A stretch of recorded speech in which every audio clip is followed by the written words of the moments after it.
Hello everyone, good morning again. It's Mike27 TV. Guys, paano to? Alam niyo naman, lulutuin to, di ba? Kaya lang problema, paano maluluto ito kung ang lutuan natin ay hindi gumagana? Ito kasi may problema. Hindi siya sumisindi kahit buksan dito. So, makikita nyo, wala siyang apoy na lumalabas o kaya yung yung gas hindi lumalabas. So tingin ko alam kung ano yung gagawin ko dito. So tingnan nyo na lang guys kung paano. Kasi sabi ng technician, papalitan daw, 1,000 daw ang magagastos.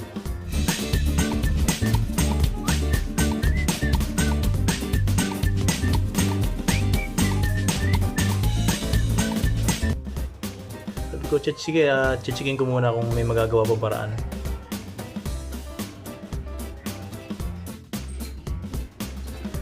So guys, ang unang gagawin ko, meron akong pardible or tawag dito, karayong.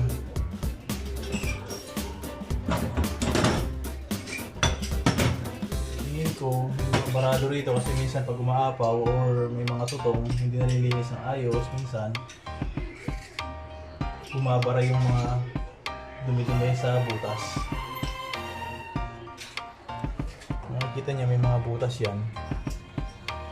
Kailangan tusukin niyo mabuti yun. Yan, 3. Ito yung gagamitin niyo.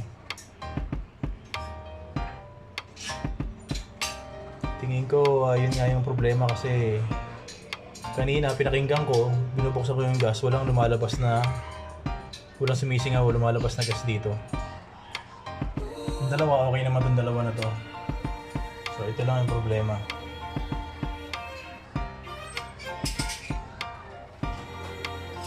Tapos, linisin nyo ng konti, linisin nyo ng konti yung mga kanto-kanto.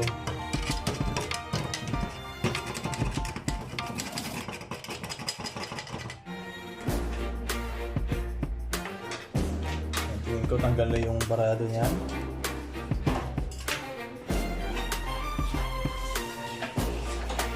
At ito yung isang pinaka-importante na gagamitin natin dyan para talaga mahigop yung dumi. Vacuum.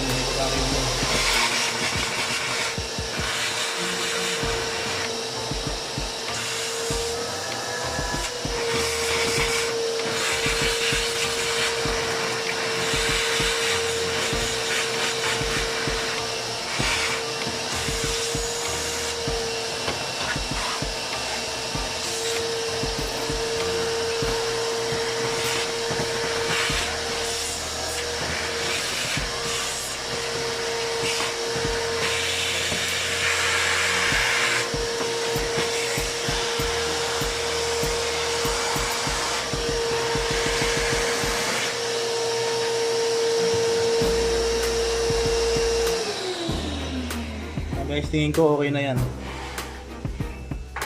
So, testing. Guys, one more thing pa pala. Ito, bali doon sa kalan na yon, may problema. Kung makikita nyo,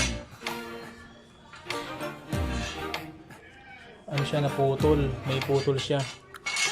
Ayan, kung makikita nyo, putol siya. Putol, ba nakikita nyo? Ayan.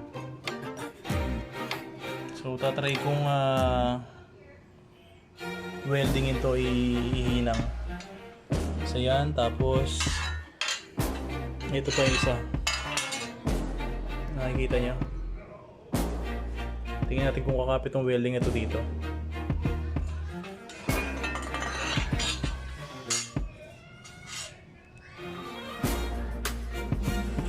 So guys, makikita nyo lagi dyan, tatandaan nyo, positive, sa positive sign, at saka yung negative. So yung negative, yung ground, at ito naman yung sa positive side. Okay, ito yung panglalagay nyo ng welding rod.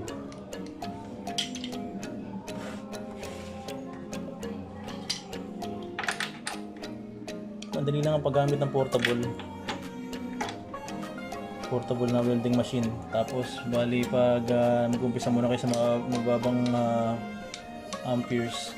Tapos pag dumidikit po yung welding rod nyo, pwede nyo i-adjust dito paunti-unti hanggang hindi na siya dumidikit pag nag-welding kayo, o kaya maging tama-tama lang yung amperes na kailangan nyo pag nag-welding kayo ng isang bakal.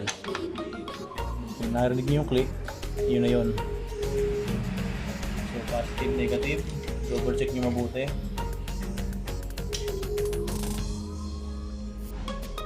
Dito nyo kakapit yung ground. Ito naman yung welding rod. Hindi dito lang medyo manipis. Ayan.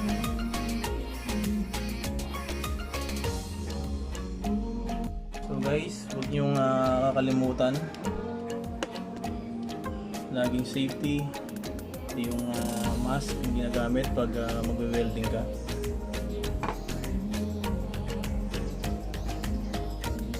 Turn on ko na yung machine.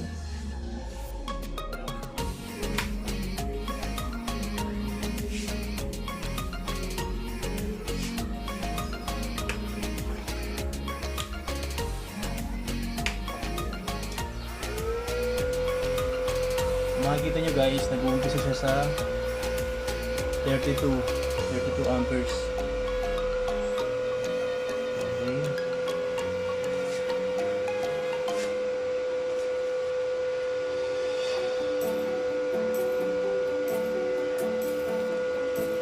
So lagyan natin sa 110 first.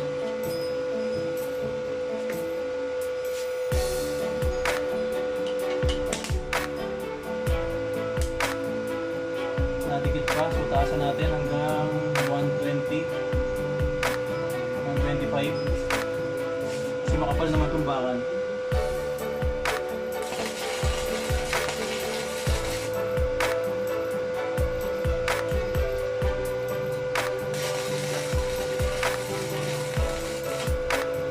Tapos pupukin nyo guys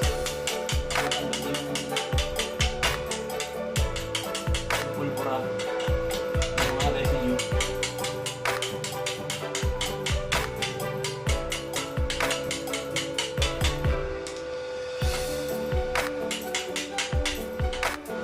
So full weld na natin to guys, so full weld natin para matibay yung sigurado.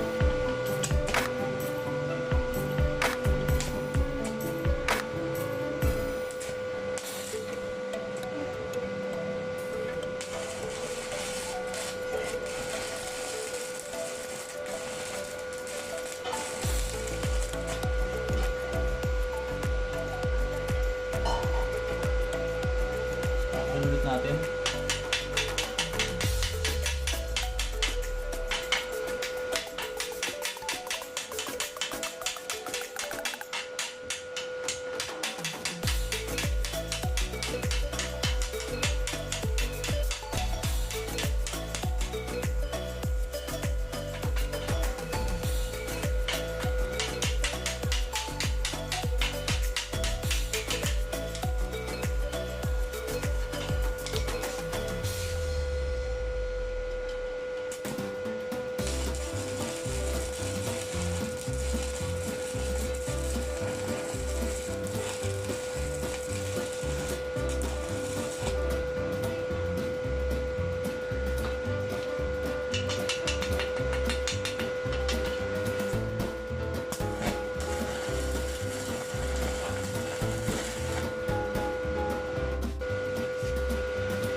Guys, welcome back. Ito, okay na yung pinaka-patungan ng kaserola na welding ko na. Hindi naman perfect na perfect pero okay na rin. Wala na siyang kalog. Yan. Sinandar ko lang siya. Kasi nabagsak to nung ano eh. Nabagsak nung kasama namin sa bahay. So yan. So, okay na siya. Tsaka yun yung bali. So kakapitan natin mamaya guys. So guys, ito na. Itatry na natin ulit kung kakasya. Kung okay siya, kung ubra. Yun, kasyang-kasya. So, kompleto na ulit siya. So, nakikita nyo, yun yung pinaka-putol. At saka dito. Yung pinaka-putol niya. So, okay na siya. Pwede na patungan ulit. Ayan guys. Okay guys, hope you like the video and please don't forget to subscribe, like and share. Ingat po tayo lagi and God bless you all. See you on my next video. Bye!